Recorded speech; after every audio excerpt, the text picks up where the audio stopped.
United States. He's created a whole bunch of lodges all over the United States. He's helped build grand lodges all over the United States. Not just in his grand lodge, but in other grand lodges. And we call him the Godfather of Freemasonry. Because he's like a father to us all. He gives us brotherly advice. And good thing about him is that he's not going to pacify you. He's going, if you're wrong, you wrong. And he's going to tell you. So he ain't going to pacify you, but he's going to, that's the kind of person you need. When Grandmaster Fillmore said Freemasons aren't friends, they're brothers, because a brother is closer than a friend. Brother will see you at your best, they ain't see you at your worst.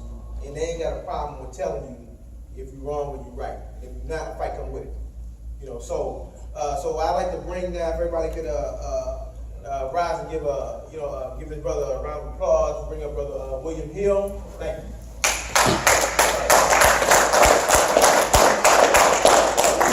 You need to move the podium out the way for you. Gonna be brief. Not a real subject matter, but truth in fact. Brother,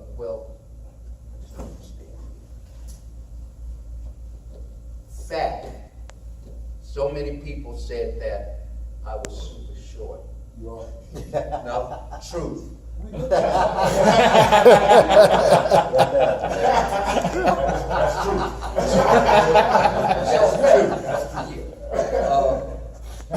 Going on to word, and especially thanks to Grandmaster Emeritus Winston Jarvis, who I've known for a long time. Matter of fact, I was part of the formation and my president, at that time, my president general of Abraham Grand Lodge. And I'm glad to be in the presence of Brother Ollie Spencer, who I have a lot of respect for, and Grandmaster of the Universe, and Brother past Grandmaster Cannon from New York. One thing that Brother Grandmaster Fillmore said was, he's gone. And I'm sorry. And he was like, Brother Chris Jackson. I'm going to tell this story real quick with Brother Chris. I have like 5 Masonic groups on Facebook. And Chris was in one of the groups when I first started it. And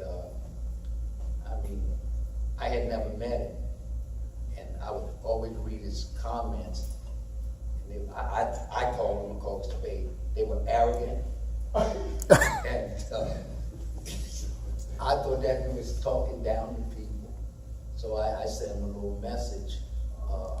I'm going to have to delete you from the group. And he came back with good words. He says if they don't like it, they don't need to be there. So let me fast forward. So I went to Chicago, about 5 years ago? I think it was 5 or 6 years ago. I actually met him in person then, and the rest is history. So I put him back in the program. Because I found out he was the type of person that he did not sugarcoat anything for you to hear. He was telling you what you needed to hear.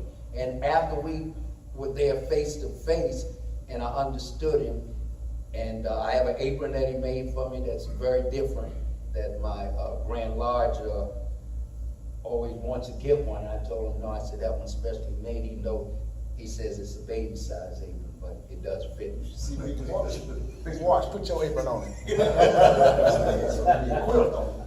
Okay, I'm just saying that. Fact and truth. One thing that Grandmaster Fillmore said, and I wrote it down, Freemasons are not friends but brothers.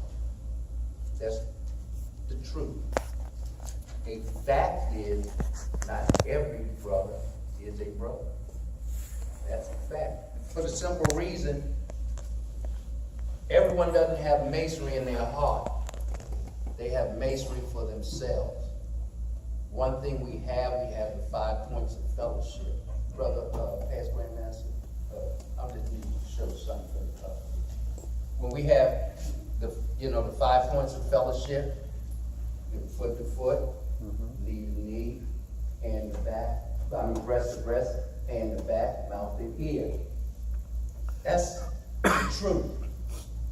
A fact is, you have some brothers who will meet you on 3 points of fellowship. Stop. Foot to foot, to knock you off your balance.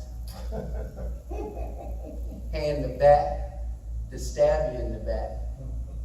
Mouth to ear, to talk malicious gossip about you, to talk down about you. That's those 3 points of fellowship. So you were right, but you beat me to it. But that's exactly where I'm coming from.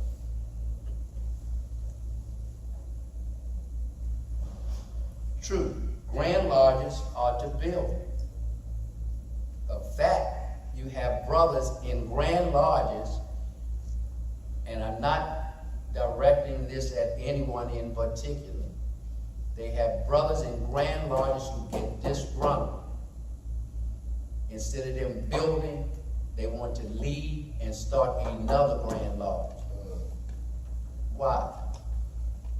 You should have stayed with, if there was a problem, you should have stayed with that grand lodge and worked the problem out as men.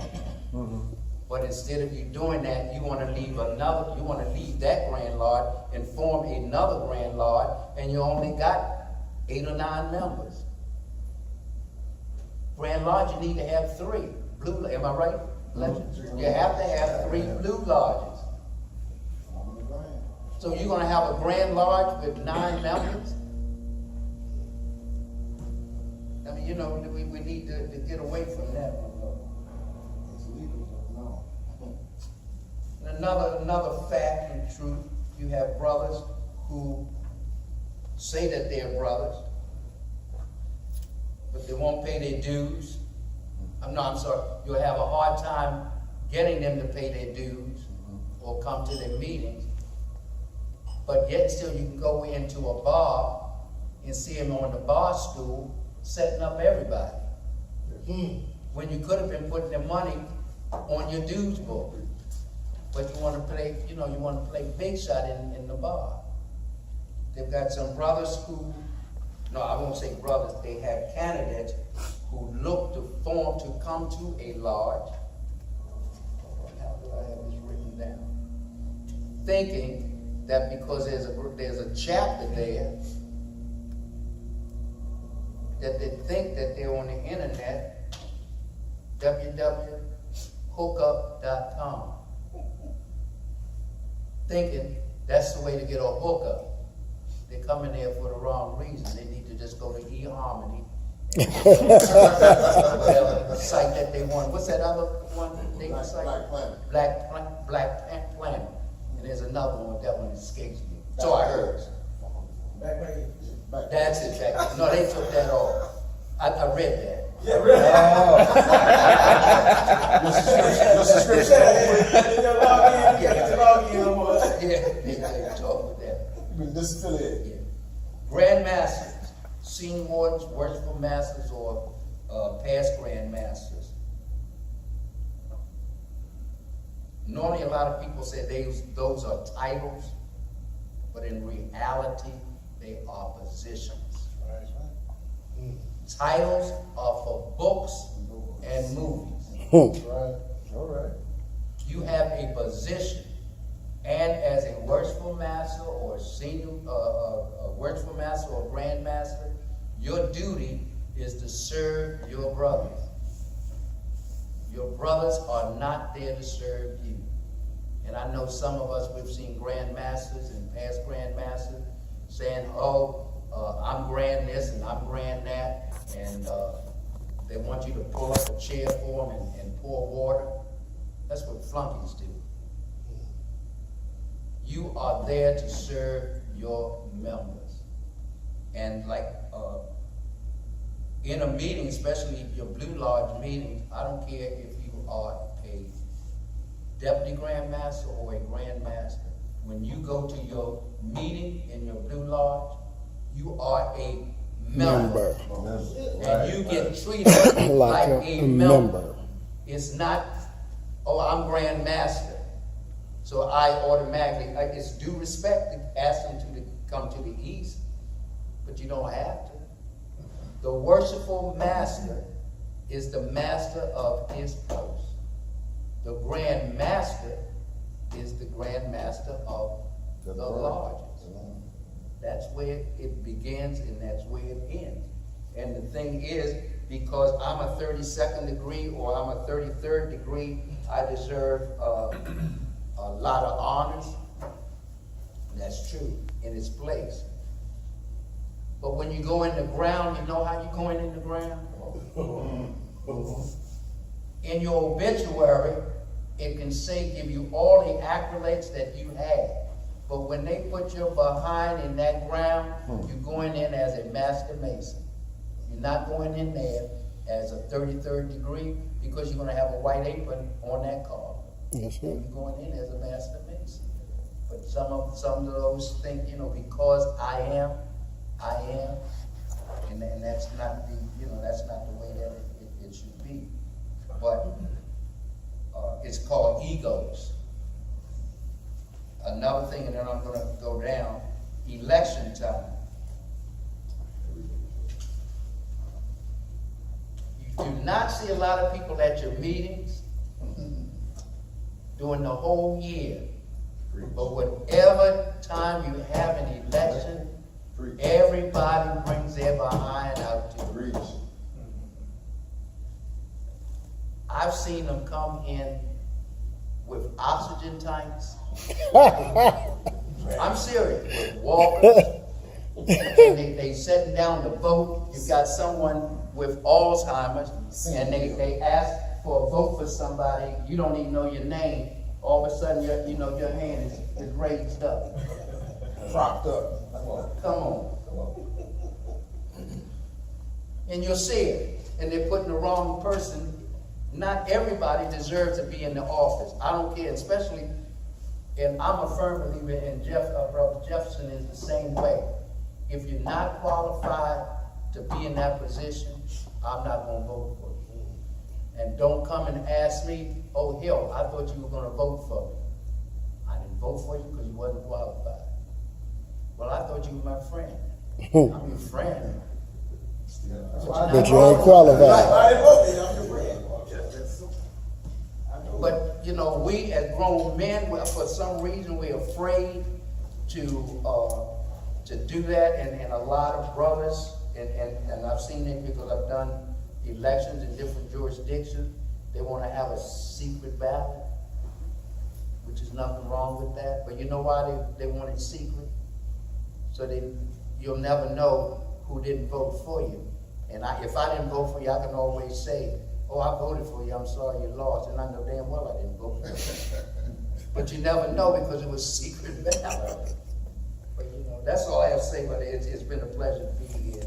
And hopefully they'll be back here again.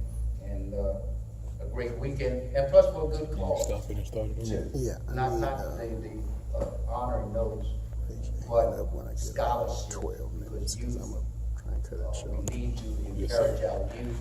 And I believe in May, your scholarship, is that in May? In New York, I think Stan Simmons will send out the communication. Hiram Grand Lodge will have their scholarship.